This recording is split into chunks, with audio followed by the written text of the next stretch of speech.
Hello and what is up guys, Rai here and welcome to part 2 of the Twin Turbos versus Canadian Steel Challenge. How these things usually go is we build our cars and then we both test the vehicles in a series of events. Well, this is the testing part of the challenge.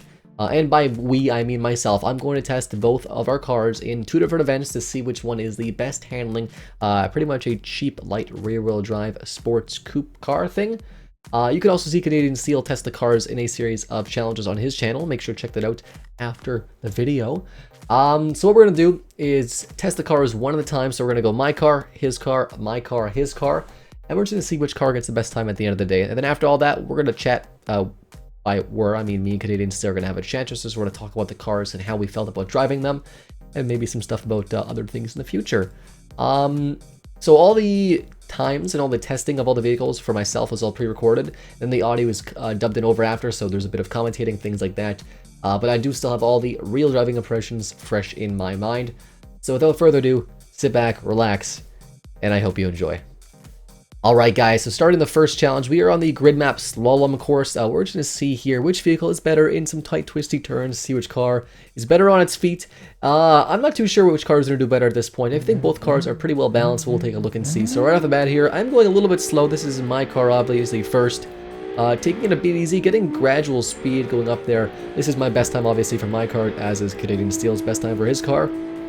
Basically, came around that pretty fast and just accelerating pretty quickly again. And really trying to pick up some more speed towards the end here. The car is handling quite nicely as long as you don't put her, to over 9,000 or so RPM, the back end doesn't kick out. And finishing strong with a 29.5 seconds, which is a pretty good time. Honestly, I don't know if Canadian Steel can get better than that. So we'll jump into his car real quick and sort of see what he can do. Alright guys, so we are starting the same track with the Canadian Steel's car. Now both cars have similar horsepower, both cars are rear-wheel drive, very light, small displacement engines. I think both are 2 liters basically, so we're starting his car on the slalom now. And this is just to get a feel for the car basically, just to see sort of what I can do on a twisty turny thing. So you can see Canadian Steel's car is going a bit straighter. The brakes are working quite good, his brakes are very good, they aren't locking up at all. Mine definitely started to squeal under high braking loads. This car doesn't have that issue at all, so we're keep going through the slalom here. Looks like it's going to be a pretty respectable time, keeping around 80-90 kilometers an hour, which again is pretty respectable, I think. Finishing off, oh, we almost had a very good time. We finished off with a 29.75, so a very, very close time to my car. So that's Canadian Steel's car, 29.75 versus a 25.55. Very close times. Honestly, it was too close to really call on this challenge, but I think the next challenge will speak for itself. Okay guys, up next is the West Coast Street Course 2, the West Coast Map Street Course 2, both cars again. We're going to be the first person for both of this. If you guys want to see the design of the cars, make sure to check out the previous build videos for these challenges. We're starting off again with my car first. It's right around 250 horsepower with a NA 2-liter V6, revving to 9,500 RPM. So right off the hop here, we're going to notice my car is pretty quick off the launch. It's not bad off the launch, hitting to 0 to 60 in about 5 or so seconds. Basically, the first corner is probably one of the most difficult, I would say, in this track. You got to come into it just right to not actually go through it terribly, which I always, of course, go through it terribly. This one wasn't too bad, though, maintaining a good amount of speed throughout. I found the trick with my car is you can just stay in, flat out through the power on this whole curve right here and just keep going all the way through to 130 kilometers an hour, slowing down just a tiny bit so we don't completely explode. Taking the jump right there, 130 kilometers an hour, and then full power up until the very end, slowing down to a reasonable 50 or so. Back in the power. So a couple pros about my car so far. Very well balanced car. If you're a terrible driver, you'll have no problem driving this car. It is very easy to drive. It is very safe and very, I'd say very neutral handling and very predictable. So it's a very, it's a very easy to drive car. Even at the limit, it's quite easy. Whether or not this thing is crazy fast, going through the light pole and the wall there in between that, very scary time for me. Back on the throttle and turning in. So it feels a little bit slow in the high revs, especially 7,000-8,000 RPM. It just feels like it's just kind of dying, to be honest. But the car still powers all the way through. The brakes are good, but they do lock up just a bit, basically scraping the wall. But this is still my best time, unbelievably, after about 5 or so attempts on this track. I definitely could have shaved off a second or two if I tried a bit harder, but that's okay. Into 5th gear now at 130, 140 kilometers an hour. Coming in here, not on, or just off the throttle, not on the brake at all, curving in there. No problem there. Coming into one of the final stretches around the corner, maintaining good speed. The car, again, very neutral handling. The back end does not kick out at all. Back end kicks out just a little bit towards the end here, slowing down a ton, and then giving it all the throttle I got. finishing with a time of 1:44.9. So one of my best times ever, again with just 5 or so laps of this vehicle. Alright guys, so last but not least, we're doing Canadian Steel's car on the same Street Course 2? Yeah, Street Course 2. So basically, we're going to start the car here now. Very similar weight, very similar power. We both have, I think 6-speed transmissions. His is a manual transmission versus mine, which is a dual clutch. The biggest difference, obviously, is I actually have to use a clutch in this to make sure the car is not going to be awful. And it does slow me down just a bit, I think. Honestly, the first corner was terrifying in this vehicle. The back end really likes to slip out on you, especially leaving low speeds. As long as you're in the throttle, it likes to slip out, so I just let off the throttle on this turn.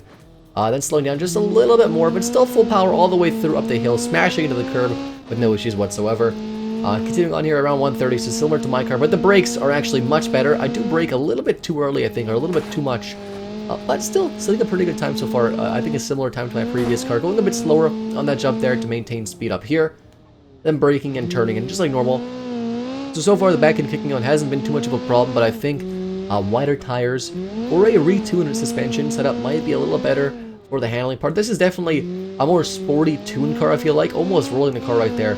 But it's a bit more sporty, but it's definitely less safe and less easy to drive, I would say. Like the transmission doesn't help, being a manual gearbox, as well as being a very like a stiffer ride and a much more aggressive, much more oversteery ride, which yeah, for you know, the everyday driver is probably not ideal.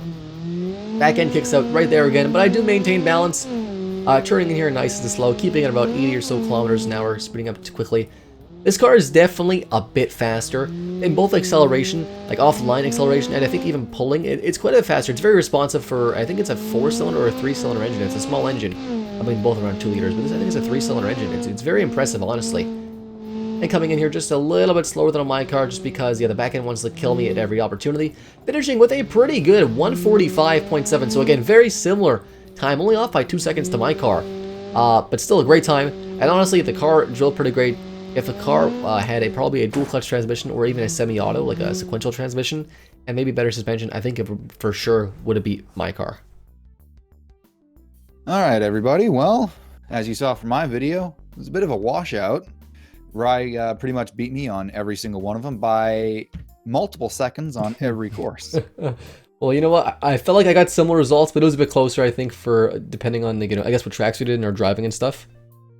Yeah, what tracks did you use again? It was the West Coast, I think, Street Course 2, and then I did the like BeamNG open map. It was a Solemn course, I think, were my 2 so far. Yeah. Okay.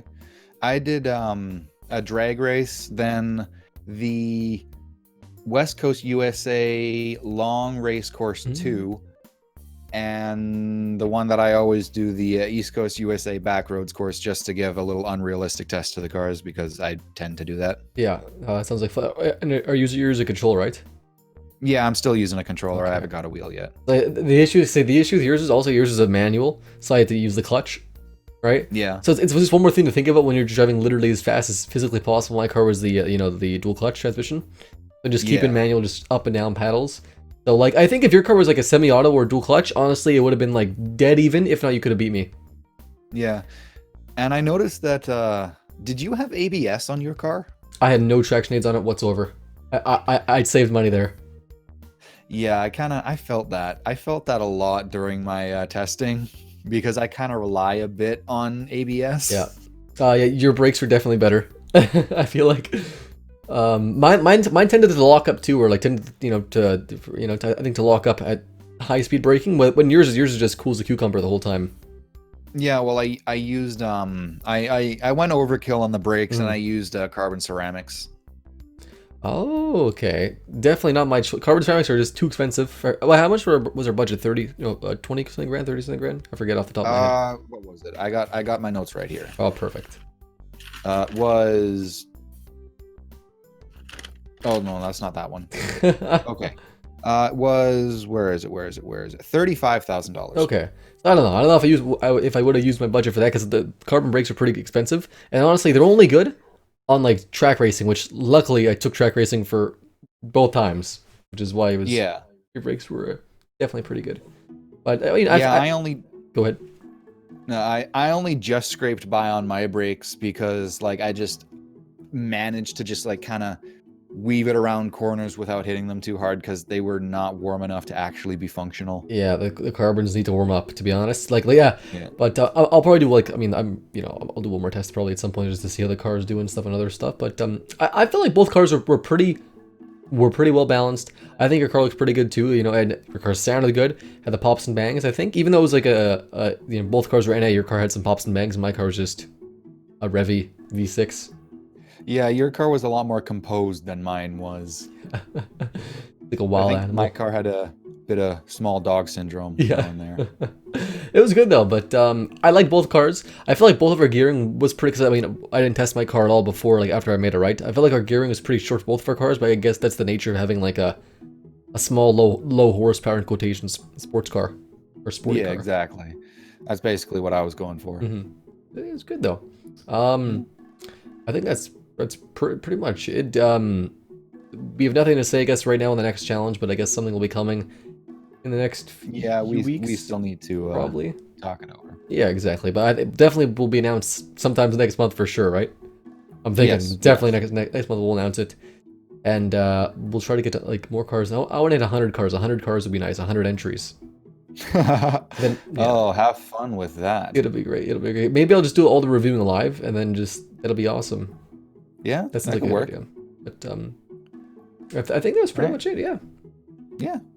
Thanks for watching, everyone. Yeah, and if you guys want to see more, like the video, and make sure to also check out Canadian Steel's channel if you're watching it on my channel. And ditto for him too. So we'll see you guys in the next video. All right. Bye. See you later.